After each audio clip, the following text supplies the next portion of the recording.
Hey there, Jeremiah here. I'm going to talk briefly on the non-religious sense of a universal spirit. I do believe in a living God. Um, and I believe in a living God outside the context and confines of religion. Every human being and every creature, you can go into the details of how they came to be, and you can question all the religious morals and incentives of thought, but what it all comes down to is if you accept the essence of existence, then regardless of your culture or your background and regardless of where you're at, you can appreciate that life exists. And you can look all over, let's just say the universe. Maybe you don't see life everywhere you look, but the whole quality that life is there, the property that life exists, and the aspect that life is, they can all lead you into a direction of looking for a source to that. And if you can embrace the concept of a living God, then that is what I'm talking about here with the universal spirit. Religion be damned, I don't care about religion. I do, as I said, believe in a living God, and to me it doesn't matter what that name is, and I don't mean to be all spiritualistic, but when I say spirit, I do mean the essence of an intelligent, articulate mind, if you can accept that.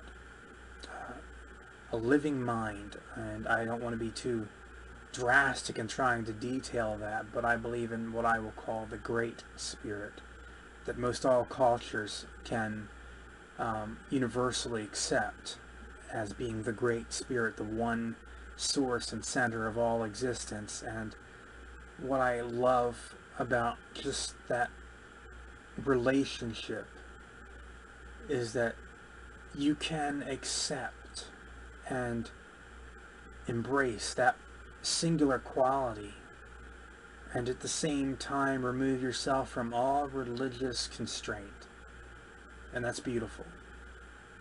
And being removed from religious constraint, but at the same time believing in something good and holy. And when I say holy, just to bring across that point, if you have a creator and it is the creator, then essentially whatever that creator has been made according to that creator's design, which means there's no design prior to what that creator has put into effect, which means that they're the artist, they're the controlling body, and that means that whatever they've designed is right and correct, because there's no contest. There's no way of how shall I put it? You just really can't undo what they did. They're the first, and in that regard, that's holiness. They have the right and the principle to establish what's right. That's just a given, and I'm not trying to be too sentimentally involved in expressing that, but that's what I would say would be the truth, or the holy truth, if you will, on that regard. But the universal spirit for me is our creator. I know I do have some strange accents here, forgive me sometimes when I pronounce things, but creation and the creator, they're universal. I don't mean that they're the same thing, but in some regards they are. One is the expression of the artist. There's a lot of bad in the world and all that, but the creator gave us will, and I'm not trying to blame us as well, but I'm saying, the holiness that made all things, in that sense, designed us with a holy aspect, and that aspect is holy. I'm not saying we were designed to be holy. I'm saying that we were designed, and the image of that design is fundamentally holy. But a part of that is that we had free will, and all of us have directions, and all of us have what we love and the things that are instilled in our hearts from experience or whatnot, and we interpret that however we do, and we do our thing with that. You know, somebody can hurt you, and you can accept that with maybe some dignity and humility, or you might be inclined to retaliate. That's all going to have a cascading effect. And that's just one and two persons. You involve the entire human race, and you've got cascading effects galore, and you end up with all kinds of chaos that isn't necessarily an aspect of original creation, but it is certainly an aspect that was created by the creation.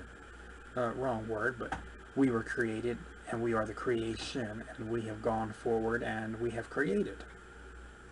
So in that regard, you have the two different aspects of creation, but the original creator, that's holy, and that's truth, and that's the embodiment of the most perfect mind, because that one is not flawed.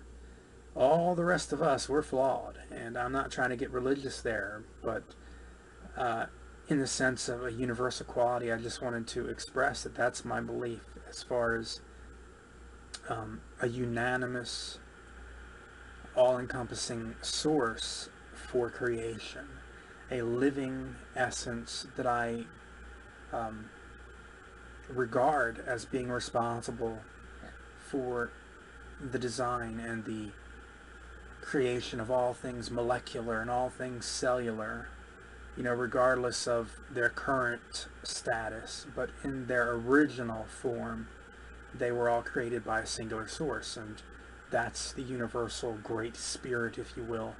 And it's just a wonderful, wonderful, humble way of non-religiously accepting a God. And you can put whatever name you want to on that essence, but the essence is going to be its own. And that's another thing that I love about universal concepts are, you know, it doesn't matter how we look at them, they've got the same principal foundations. So whether you're, you know, on the left side of the planet or the center of the earth, or, you know, wherever, you're going to have the same foundational view. All the input that you put in forward, all the interpretations you have thereafter, that's your thing. But at the very center, at the very foundation, at the very heart of the matter, that's what we have. We have a universal creator. And I think that about wraps that up. I want to say thank you guys. Check out the rest of the videos on here, and God bless you all, and have a good day.